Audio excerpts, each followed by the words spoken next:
Hello everyone, welcome to our YouTube channel Prakash science academy. Students, आज हम लोग करेंगे composition of functions. Previous lecture में हमने किया था टाइप्स ऑफ फंक्शन और बेस्ड क्वेश्चंस। आज करेंगे कंपोजिशन ऑफ फंक्शंस। कंपोजिशन क्या कहता है बच्चों? f कोई फंक्शन है x से y में, g कोई फंक्शन लिया हमने y से z में, ठीक है। तो ये फंक्शन कैसे डिफाइन होगा बेटा? ये हमने लिया सेट x, ये हमने लिया सेट y और ये हमने लिया सेट z, ठीक है बच्चों। अब जो x से y में फंक्शन है वो है हमारा f और y से जो z में फंक्शन है वो है हमारा g। तो देखो बच्चों, हमने फंक्शन कुछ ऐसे डिफाइन किया था कि x के एलिमेंट के ऊपर अगर हम लोग f अप्लाई कर दें तो हम लोग y में पहुंच जाते हैं, यस और नो। अब यहाँ पर y से z में कोई फंक्शन है जिसका नाम है g। इसका मतलब अगर मैं y के एलिमेंट्स के ऊपर g अप्लाई कर दूं, y के एलिमेंट्स के ऊपर g अप्लाई कर दूं तो हम पहुंच जाएंगे बच्चों z के अंदर। कुछ ऐसा ही था हमारा, लेकिन हमें जाना है कंपोजिशन के लिए। तो कंपोजिशन क्या कहता है बच्चों?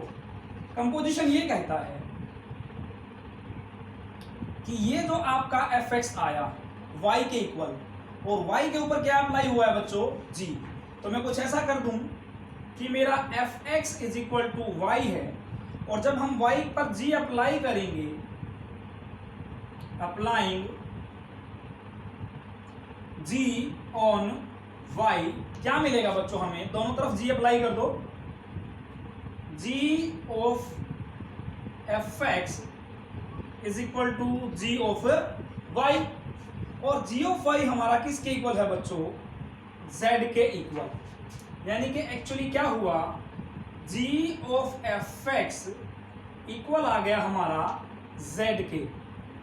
g ऑफ fx हमारा इक्वल आ गया बच्चों, किसके इक्वल आ गया?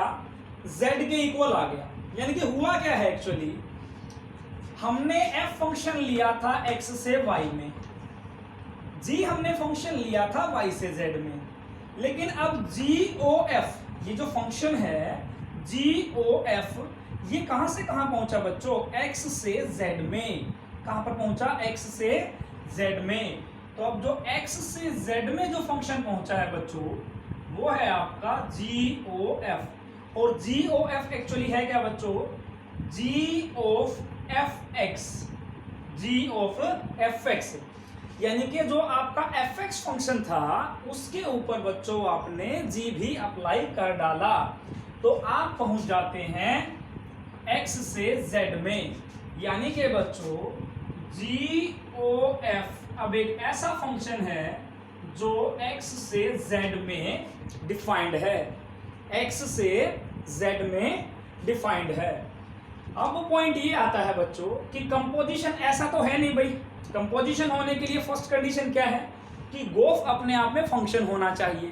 फंक्शन होने के लिए कंडीशन आपको पता ही है, सिंपली जैसे ये आपका प्री इमेज है, ये आपका इमेज है फंक्शन f के लिए, ये प्री इमेज है। वो कंडीशंस थी, उनको बार बार बताने की जरूरत नहीं है, आपको सब याद होंगी। तो अब हम देखेंगे बच्चों कंपोजिशन एग्जिस्ट करने के लिए जो मेन कंडीशन है आपकी वो क्या होती है।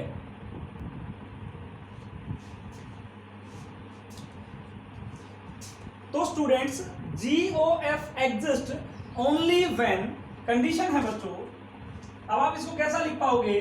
G of fx। तो कंडीशन ये है बच्चों, अगर हमने f फंक्शन डिफाइन किया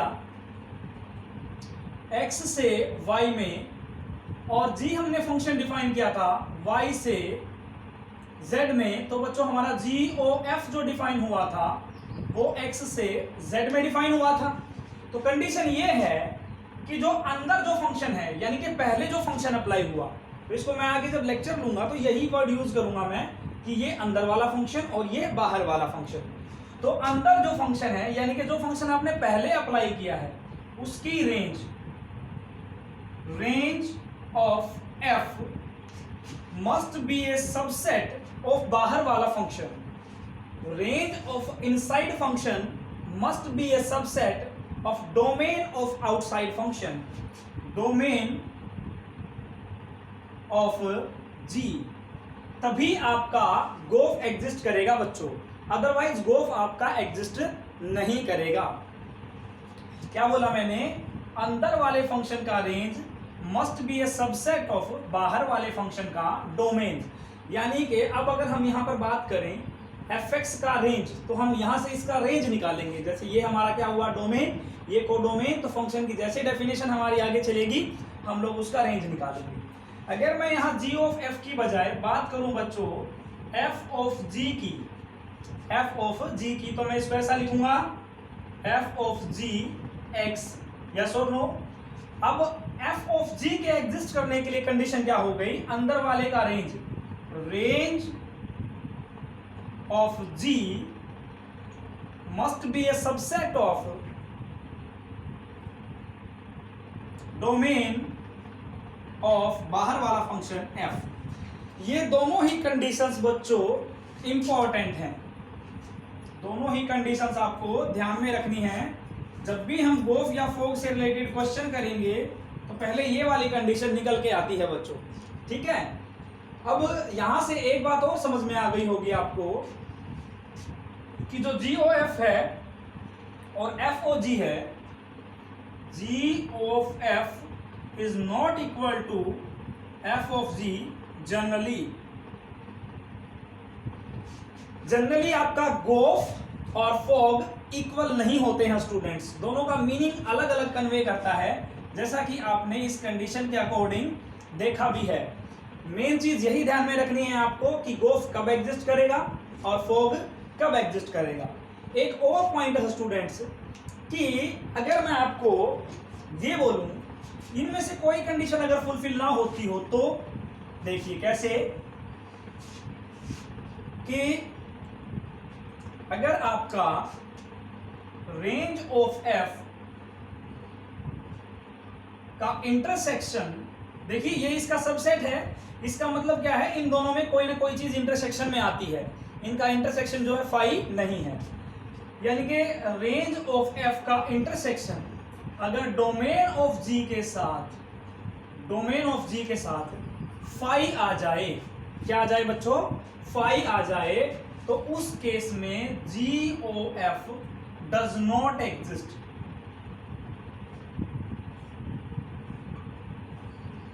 जो आपका गोफ है वो एग्जिस्ट नहीं करेगा बच्चों। सेम वे में अगर रेंज ऑफ G, अगर रेंज ऑफ G का इंटरसेक्शन डोमेन ऑफ F के साथ फाई आ जाए, तो बच्चों आपका F of G that is F of Gx does not exist.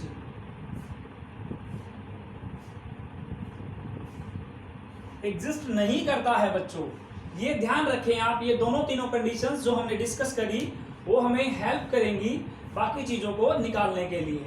अब बच्चों जो बेसिकली अगर मैं डोमेन रेंज से हटके बात करूं तो बेसिकली आपका जो f ऑफ x और आपका g ऑफ fx और f of gx that is आपका f ऑफ g और g ऑफ f कहते क्या है? f of gx, g of fx। देखिए f भी कोई फंक्शन मिलेगा आपको इन टर्म्स ऑफ x और g भी आपको कोई फंक्शन मिलेगा इन टर्म्स ऑफ x। तो क्या मतलब है? fx फंक्शन में जहां जहां पर x है उसको आप रिप्लेस कर दें बच्चों gx से, x को रिप्लेस कर दें gx से, तो आपका f ऑफ gx निकल आएगा। सेम वे में gx फंक्शन में जहां जहां पर x है उसको रिप्लेस कर दें आप fx से, x को रिप्लेस कर दें आप fx से, तो आपका g ऑफ fx निकल आएगा। अगर मैं एक छोटा सा एग्जांपल लूं स्टूडेंट्स, यहां पर fx हमने कोई फंक्शन लिया x² + 3 और gx हमने कोई फंक्शन लिया x + 7, मैं आपको ये बोलता हूँ विदाउट कंडीशन, अभी स्टूडेंट्स मैंने कोई कंडीशन नहीं लगाई है कि भैया इसकी क्या डोमेन है, क्या रेंज है, सिंपली जस्ट हम ये कर रहे हैं कि फॉग और गोफ एक्चुअली कैलकुलेट कैसे होते हैं। ठीक है, पहले हम अगर निकालें f ऑफ gx, तो इसका क्या मतलब बताया बच्चों मैंने, फंक्शन fx में जहां जहां आपको x नजर आ रहा है उसको रिप्लेस कर दीजिए gx से। फंक्शन f ये रहा आपका, इसमें x की जगह gx डाल दो, gx का स्क्वायर हो गया प्लस में 3 एज इट इज, यस और नो। देखो ये फंक्शन तो हमारा fx है, लेकिन f gx, x का रोल किसने ले लिया, gx ने, तो मैंने x की जगह क्या डाल दिया, gx। लेटर ऑन gx का वैल्यू पुट कर दीजिए, x प्लस 7 का होल स्क्वायर प्लस 3, इसको आप लोग कैलकुलेट कर लें, ये आ गया आपका f ऑफ g। अगर मैं यहां से g ऑफ fx की बात करूं, that is g of fx, go of x, g of fx। Function g में x का रोल किसने ले लिया है भैया, fx ने।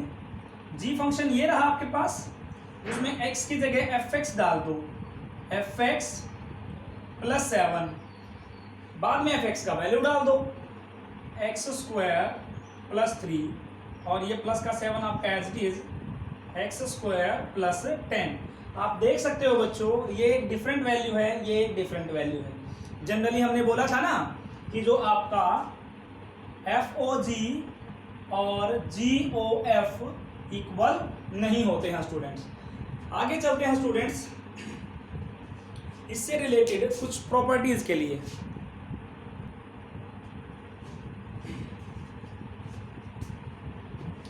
अब करते हैं प्यारे बच्चों properties of composition.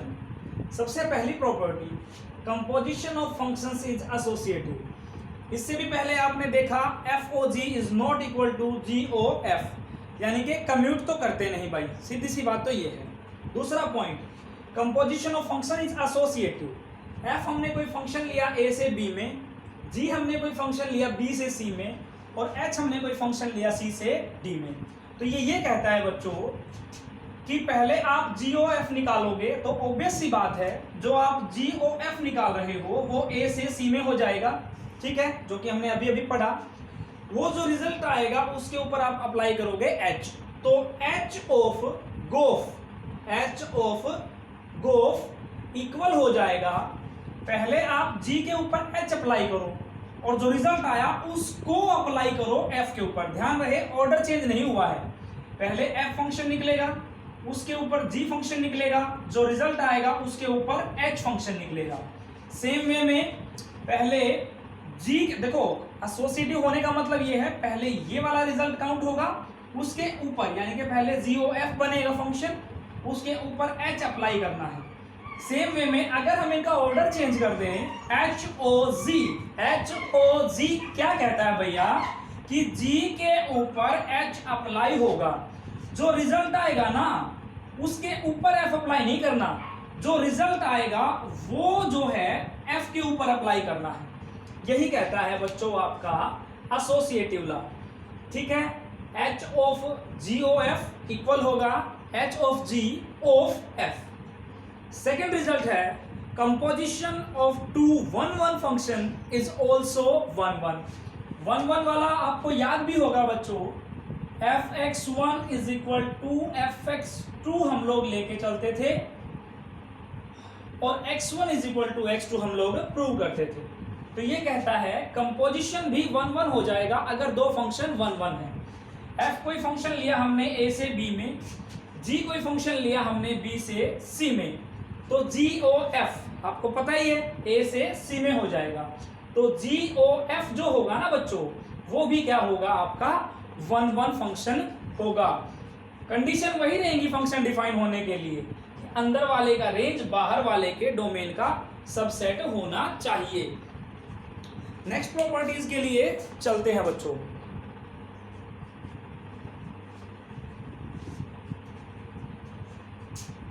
Next property number 3 कहती है students, the composition of two onto functions. Onto function की डेफिनेशन आपको पता ही है, एक ऐसा फंक्शन जिसका कोडोमेन और रेंज एक जैसा ही होता है। The composition of two onto functions is also onto. ये कहता है बच्चों, दो फंक्शन आपने लिए, अगर दोनों ऑन टू हैं, एफ भी यहां पर ऑन टू है और जी भी यहां पर ऑन टू है, तो उनका composition g o f from A to C, A to C का तो मतलब आपको समझ में ही आ गया होगा कि गोफ कैसे डिफाइन होता है, is also onto function बच्चों, वो भी रिजल्ट के तौर पे क्या आएगा, ऑन टू। ये जो प्रॉपर्टीज हम कर रहे हैं स्टूडेंट्स, ये 6-7 प्रॉपर्टीज हैं, इनके प्रूफ का एक वीडियो लेक्चर मैं अलग से तैयार करने वाला हूं। अभी के लिए आप इनको जस्ट मेरे साथ समझिए। नेक्स्ट प्रॉपर्टी, तो ये वाला क्लियर हुआ students, composition of two onto functions. भाई दो फंक्शन अगर सेपरेटली ऑन टू हैं तो उनका हम कंपोजिशन करें, जी ओ एफ करें, तो वो भी रिजल्ट क्या आएगा, ऑन टू आएगा। नेक्स्ट प्रॉपर्टी है बच्चों, composition of two bijection. Bijection का मतलब पता ही है बच्चों आपको, एक ऐसा फंक्शन जो 1 1 एंड ऑन टू दोनों ही फंक्शंस की प्रॉपर्टी को सेटिस्फाई करता है, बाइजेक्शन कहलाता है, बाइजेक्टिव फंक्शन कहलाता है। ये कहता है अगर दो फंक्शन हमारे पास सेपरेटली बाइजेक्शन शो करते हैं, एफ कोई फंक्शन है ए से बी में जो 1 1 भी है और ऑन टू भी है, जी कोई फंक्शन है बी से सी में जो 1 1 भी है और ऑन टू भी है, यानी कि एफ और जी दोनों ही सेपरेटली बाइजेक्शन प्रूव, बाइजेक्शन को सेटिस्फाई करते हैं, तो जो गोफ निकल के आएगा ना बच्चों, g o f that is composition, वो भी क्या कहलाएगा आपका, वो भी बच्चों आपका बाइजेक्शन कहलाएगा, is also 1 on 2 and 1 1 that is 1 1 and on 2। तो यही कहता है बच्चों, देखो इससे पहले जो हमने प्रॉपर्टी करी उसमें हमने किया कंपोजिशन जो है 1 1 फंक्शन का वो भी 1 1 होता है, यहां पर हमने किया कंपोजिशन जो on 2 फंक्शन का वो भी क्या होता है, on 2 होता है। और नेक्स्ट हमने जो किया कि कंपोजिशन ऑफ बाइजेक्शन, यानी कि 1 1 on 2 फंक्शन का जो कंपोजिशन है वो भी क्या होता है रिजल्ट के तौर पर 1 1 एंड on 2। नेक्स्ट सबसे इंपॉर्टेंट प्रॉपर्टी है बच्चों, क्वेश्चंस के अंदर भी हम बहुत ज्यादा इसको यूज करने वाले हैं, इसीलिए आप ध्यान से देखें। इससे जो नेक्स्ट टॉपिक हम स्टार्ट करेंगे इनवर्स, उसमें भी ये वाले आपको बहुत ज्यादा हेल्प करेगी, इसलिए इसको ध्यान से देखें। एफ हमने कोई फंक्शन लिया है बच्चों ए से बी में, और जी हमने कोई फंक्शन लिया है बी से ए में, यानी कि बच्चों हमने, मैं इस ऊपर वाले को इरेज कर देता हूं बेटा, हमने एक्चुअली क्या किया, ये कोई सेट आपका ए, ये कोई सेट आपका बी, ए से बी में जब आप जाते हो तो आपने फंक्शन लिया है एफ, बी से ए में जब आप जाते हो, ध्यान रहे मेरा डायरेक्शन इसके दौरान ये है क्योंकि ये फंक्शन मेरा ए से बी में डिफाइन है, ठीक है बच्चों, और इसके लिए मेरा फंक्शन बी से ए में डिफाइन है जिसका नाम है जी। अब आइए एक बार प्रॉपर्टीज पे वापस से फिर आएंगे डायग्राम पे। एफ कोई फंक्शन है बच्चों ए से बी में और जी कोई फंक्शन है बी से ए में, दो फंक्शन ले लिए सच दैट वो ये वाली प्रॉपर्टी सेटिस्फाई करते हैं, क्या, g o f is equal to identity of A, यानी कि g of f x is equal to I A x, identity of A x, यानी कि जब आप जी ऑफ एफ निकालो, जी ऑफ एफ निकालो और वो जो x जो रिजल्ट के तौर पर बचे वो किसका एलिमेंट होना चाहिए, a का, वो होता है आपका आइडेंटिटी ऑफ a। अगर ये वाली बात हो जाती है बच्चों, g o f is equal to identity of a, then जो आपका अंदर वाला फंक्शन है g o f that is g of f, जो आपका अंदर वाला फंक्शन यानी कि जो आपने पहले अप्लाई किया है वो होना चाहिए बच्चों आपका 1 1, ये फंक्शन आपका क्या होना चाहिए, 1 1 होना चाहिए, और बाहर वाला जो फंक्शन है आपका वो बच्चों क्या होना चाहिए, on 2, ठीक है। अगर g o F identity of ए के इक्वल आ जाता है तो डेफिनेटली ये बात आएगी कि जो आपका पहले फंक्शन अप्लाई हुआ दैट इज एफ, वो गारंटीड एंड गारंटीड आपका 1 1 है, और उसके ऊपर जो आपने फंक्शन अप्लाई किया जी, वो बच्चों आपका on 2 फंक्शन है, ये कहती है आपकी प्रॉपर्टी। नेक्स्ट प्रॉपर्टीज के लिए चलते हैं प्यारे बच्चों।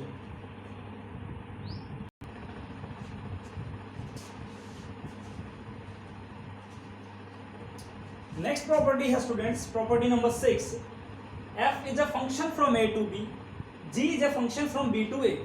सच दैट ये जो दो कंडीशंस हैं आपको गिवन है भाई, g o f is equal to identity of A. देखो एफ कोई फंक्शन है हमारा ए से बी में और जी कोई फंक्शन है बच्चों बी से ए में, तो जी ओ एफ अगर आइडेंटिटी ऑफ ए के इक्वल आ जाता है। दूसरा पॉइंट, एफ ऑफ जी अगर आइडेंटिटी ऑफ बी के इक्वल आ जाता है। अगर ये दोनों कंडीशन होल्ड करती हैं बच्चों, तो जो फंक्शन एफ है ना हमारा वो 1 भी होगा और ऑन टू भी होगा।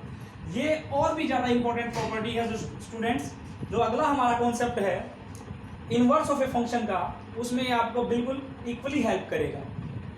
अगर g o f is equal to identity of A and f of g is equal to identity of B, then f is definitely बच्चों 1 भी होगा और ऑन टू भी होगा।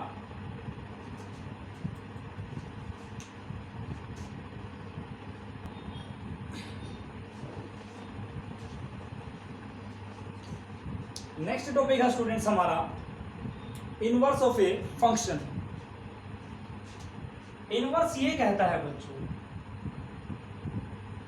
एफ हमने कोई फंक्शन लिया एक्स से वाई में, ठीक है बच्चों, एफ हमने कोई फंक्शन लिया एक्स से वाई में, तो बच्चों एफ इनवर्स जो फंक्शन होगा ना वो हो जाएगा y से x में। आपने इनवर्स रिलेशन के दौरान पढ़ा होगा, अगर हमारा कोई रिलेशन a से b में होता था तो उसका इनवर्स b से a में हो जाता था। तो वो तो स्टूडेंट सिंपल रिलेशन था, वहां पर कोई कंडीशंस नहीं होती थी। यहाँ पर फंक्शन है और फंक्शन होने के लिए बहुत सारी कंडीशंस हैं। सबसे पहले ये देखो बेटा कि अगर मैंने लिया x1 x2 x3 x4, यहां मैंने लिया y1 y2 y3 y4 और ये लिया मैंने y5। हम यहां पर स्टूडेंट्स आपको ये बताना चाह रहे हैं कि फंक्शन का इनवर्स कब एग्जिस्ट करेगा। भाई उसके लिए कोई ना कोई कंडीशन तो पक्का मिलेगी, वो कंडीशन क्या है हम वो निकालना चाह रहे हैं। अगर मैंने इसको कनेक्ट कराया इसके साथ, इसको इसके साथ, कुछ ऐसा स्टूडेंट्स, तो आप देख सकते हो ये फंक्शन आपका 1 है, y5 के लिए कोई इमेज नहीं है, कोई प्री इमेज नहीं है, तो ये फंक्शन आपका इनटू है। अब मैंने कहा f इनवर्स जो फंक्शन होगा, f इनवर्स भी तो भैया अपने आप में एक फंक्शन है, f इनवर्स भी तो अपने आप में एक फंक्शन है। फंक्शन है तो ये फंक्शन की सारी प्रॉपर्टीज को सेटिस्फाई करेगा। ये f इनवर्स हो जाएगा y से x में।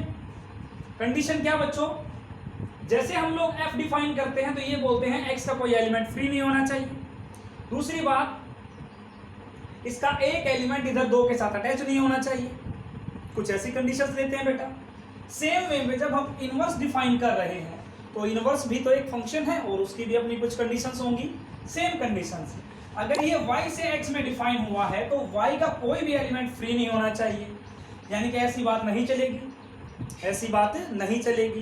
दूसरी बात, अगर मैं ये बोलूं कि इसका एक से ज्यादा एलिमेंट, यानी कि x1 और x2 दोनों के दोनों y2 के साथ अटैच है, तो अगर अब मैं यही फंक्शन आपका y से x में डिफाइन करूंगा तो इसका y का एक एलिमेंट उधर 2 के साथ अटैच नहीं हो सकता। दोनों कंडीशन आ गई। और अब जिन दोनों कंडीशन से स्टूडेंट्स आप मेरा मतलब समझ गए होंगे कि एक भी एलिमेंट तो फ्री नहीं होना चाहिए कौन से ही सेट में, और एक से ज्यादा अटैच नहीं होना चाहिए कौन से के साथ भी। यानी कि स्टूडेंट्स मैं आपको ये कहना चाह रहा हूं बेसिकली, अगर f मेरा डिफाइन है x से y में और f इनवर्स मेरा डिफाइन है y से x में, तो एक ही बात आती है